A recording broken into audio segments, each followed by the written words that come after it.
тоҷикам, ориёиям аз дудмони оли сосону оли сомонам.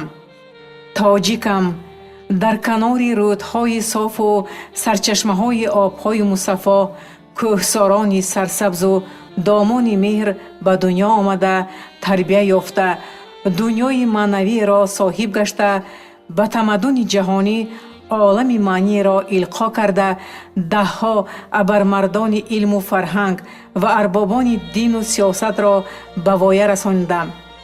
тоҷикам, ҳеҷ гоҳе ба сари ҳамсояву дӯсте, кишвару қавме лашкар накашидаю теғе набардоштам. хиёнату макреро ба касе раво надидам. шиёрам, кору амалам гуфтори нек, пиндори нек ва кирдори нек буду ҳаст. тоҷикам, тоҷикзабонам. агарчи ҷаҳонеро бо нерӯ тасхир накардам, лек каломам, донишам, илму фарҳангам ҷаҳонгир гашта, фарзандонам оламгир шуда.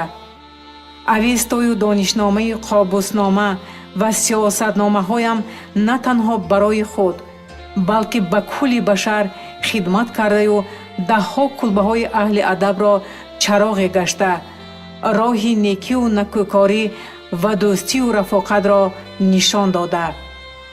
тоҷикам, дар давоми таърих шояд ба мисли ман кам қавму халқе алайҳи ҳама гуна зулму истибдод, қатлу куштор, хатарҳои мухталиф сабур будаю зинда монда, боз қомати хешро рост карда бошад.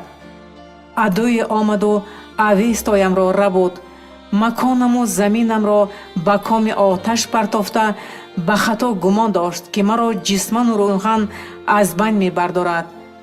маданияту забонамро ба кӯи хомӯшӣ меафканад, номамро ба нестӣ мерасонад. аммо ман тоҷикам.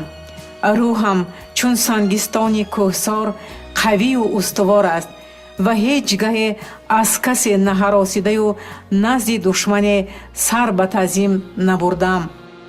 тоҷикам, душмани ғаддору кӯрдилам, агарчи бо макру ҳиял тоҷ аз сару тахт ва сарватҳои давлатам ба яғмо бурд, биёбонгарду саҳроӣ буду соҳиби манзалату шаҳрнишин шуд, аммо надонист он ки дилу ҷонаш бо шамъи ақлу заковат ва дониш мунаввар ҳасту худ офтоберо мемонад, ҳеҷ гоҳ дар торикию сардиҳо намемирад, ғуломи ҳеҷ касе намешавад.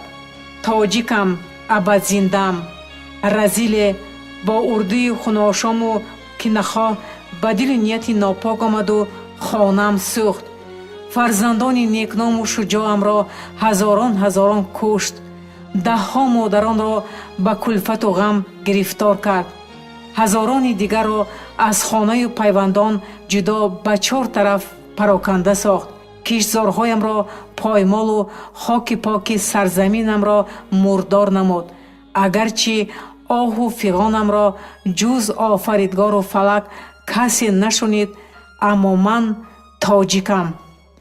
бо он ҳама ранҷу азоб қоматам агарчи хам гашт, вале нашикаст. чашмонам хира гашту лек нобино нашуд. қалбу ҷисмам сус шуду, аммо аз тапидан намонд. ба мӯйҳоям хоки рӯзгор нишасту сабсафед гашт. аммо ман аз таҷрибаи талхи зиндагӣ барои худ сабақе гирифтам, ба пири хираде табдил ёфтам. тоҷикам, бо имконияти андаке аз пайи обод кардани меҳани хеш ва истиқлолияти ватан кӯшидам. чанд қавму халқеро соҳибтамаддун кардаю дари маърифат ва ақлу заковатро барояшон боз намудам. гарчи чанде аз бедавию саҳрогард дар либоси шогирд ё рафиқе сабақе гирифтаю ба устоди хеш номеҳрубонию беҳурматӣ кард, аммо надонист ки бо ин ҳама ҳеҷ гоҳ соҳибмактабу соҳибмақом нахоҳад шуду баракате дар коре нахоҳад ёфт. тоҷикам, ҷабру зулм ва талхиҳои ҳаёту бодҳои номуродро бисёр дидаю аз сар гузаронидам.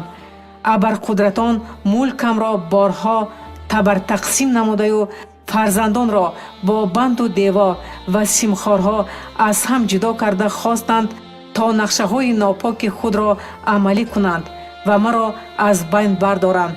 надонистанд ки тоҷикам.